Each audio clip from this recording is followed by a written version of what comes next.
बोलने वाली बहू। देखो ममता, मैं आज ऑफिस जाने के मूड में नहीं हूँ।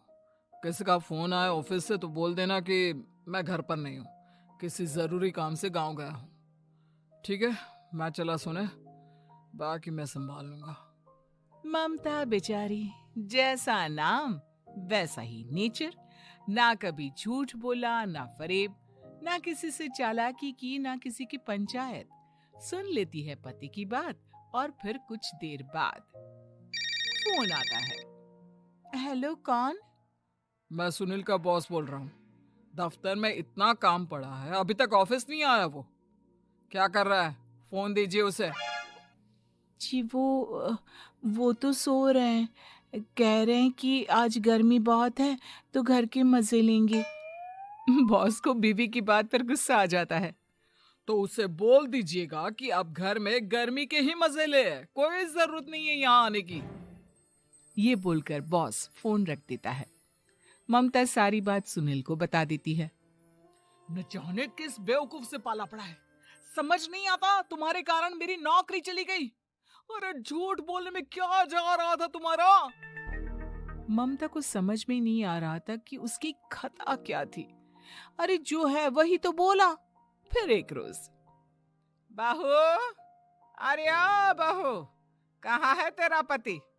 इस महीने घर के खर्चे के पैसे भी नहीं भेजे। क्यों? माँ बाप की फिक्र खत्म हो गई है क्या उसे? बाई लागू माँ जी, वो ये बोल रहे थे कि माँ को क्या है, घर का राशन, खेत का पैसा, मवेशी का दूध, फिर भी न जाने क्यों मेरे सर पर भार देकर बैठी है। तभी सुनील ममता के मुंह पर हाथ रख देता है। क्यों रे कलमुँह है, हटा बहू के मुंह से हाथ। अरे क्या क्या बोलता है तू? वो तो इसकी झूठ बोलने की आदत नहीं है, इसलिए पता चल रहा है। देख मेरी सास कितनी शरीफ है। हाँ, तेरी माँ तो मोहल्ले की बदमाश है ना, और तेरी सास शरीफ है। बेटा ममता को देखता है और गुस्से से बोलता है। अब खड़ी खड़ी देख क्या रही हो? और भी कुछ कहना है क्या? माँ आई है ना, जाकर छाछ ले आ ठंडी वाली। ममता अंदर चली जाती है। माँ, इसके सच बोलने की आदत के कारण मेरी नौकरी जाते जाते रह गई। वो तो मैंने अगले दिन जाकर पैर पकड़ लिए मालिक के, नहीं तो। सब जानता है बहू की आदत नहीं है झूठ बोलने की, तो तू शांत क्यों नहीं रहता? क्यों उसे झूठ बोलने को बोलता है? फिर एक रोज, बहू, जा अपनी पड़ोसन के पास और उससे बोल कि वो लाल वाली साड़ी जो उसने नए साल की पार्टी में पहनी थी, तुझे वो चाहिए। ना माँ जी, मुझे नहीं चाहिए। वैसे भी कल जिस शादी में जाना है ना, वहां के लिए तो मेरे पास काली साड़ी है। सास सर पर हाथ रखकर, अरे बुद्धू, मुझे चाहिए साड़ी। वैसे भी तुम लोगों में तो साड़ी का लेन देन चलता है ना, तेरी भी तो उसने पहनी थी ना। हाँ माँ जी, वो क्या है ना, हम दोनों के कपड़े एक दूसरे को आ जाते हैं। मैं ले आती हूँ आपके लिए साड़ी। बहू पड़ोसन के पास जाती है। कैसी हो निर्मला, तेरी लाल साड़ी चाहिए थी। क्यों? तू तो बोल रही थी कि तेरे पास काली वाली साड़ी है, तू वही पहनेगी, फिर लाल का क्या करेगी? अरे मैं तो काली ही पहनूंगी, लेकिन मेरी सास ने देखी थी तेरी लाल साड़ी, वो नए साल की पार्टी में तूने पहनी थी ना, तो इसलिए वो मांग रही है। ये सुनकर पड़ोसन थोड़ा परेशान हो जाती है। देख ममता, तेरे लिए तो मैं एक बार को साड़ी दे भी देती, लेकिन तेरी सास के लिए नहीं। वो क्या है ना, तू तो जानती है कितनी गंदी आदत है तेरी सास की। खाया पिया सब कपड़े पर ही पोंछ देती है। मेरी लाल साड़ी बहुत महंगी वाली है, पता चले उस पर हल्दी तेल का निशान लगा हो। ममता घर आ जाती है खाली हाथ। ममता को देखकर, नहीं दी ना उस कलूटी ने साड़ी। अब आए तुझसे लेने तेरा सामान, अच्छे से बताती हूँ।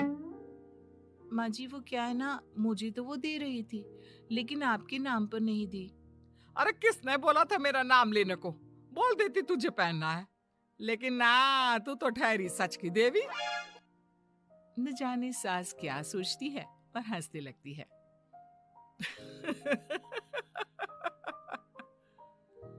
अरे माँ, क्या हो गया? क्या सोचकर हंस रही है? याद है जब बहू को देखने गए थे, हाँ माँ, सही बात है। याद आ गया कैसे मेरी सास बाजार के खाने को बोल रही थी कि ममता ने बनाया है। हाँ, और बहू ने आकर सब बता दिया कि ये सारा खाना तो बाजार से आया है, वो भी कल्लू हलवाई की दुकान से। ममता दोनों की बात सुन रही थी। हाँ माँ जी, वो कल्लू हलवाई का ही था। मुझे तो आज तक पता नहीं चला कि माँ ने क्यों कहा कि मैंने बनाया है। खैर, मैं तैयार होती हूँ, शादी में जाना है ना।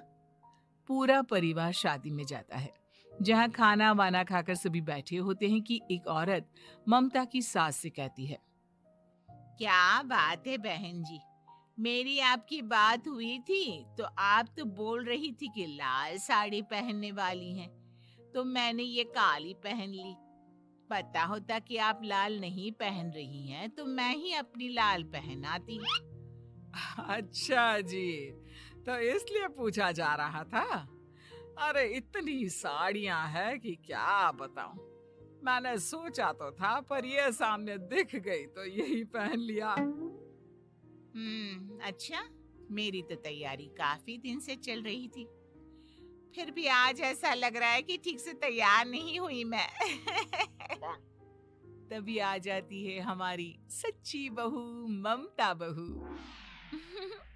आंटी जी, वो क्या है ना, पड़ोसन की लाल साड़ी माँ जी को पहननी थी, लेकिन आप तो जानती है माँ जी की आदत, सारा खाया पिया कपड़ों पर ही पोंछ देती है। तो उसने साड़ी देने से ना ऐन वक्त पर मना कर दिया, तो अब इन्होंने ना मेरी साड़ी पहनी है। औरत ममता की सास को घूरती है। अरे मांग कर ही साड़ी पहननी थी क्या? हम जैसे तो खुद की ही साड़ी पहनते हैं। चलो चलते हैं। सास का गुस्सा अब ममता पर फूट पड़ता है। अरे क्या जरूरत थी, क्या जरूरत थी ये बात सबसे कहने की। अरे घर की इज्जत का कोई ख्याल है कि नहीं तुझे? हाँ, मैंने क्या बोल दिया माँ जी? मुझे क्यों डांट रही है? मेरी गलती क्या है? ममता को रोता देख सुनील आ जाता है।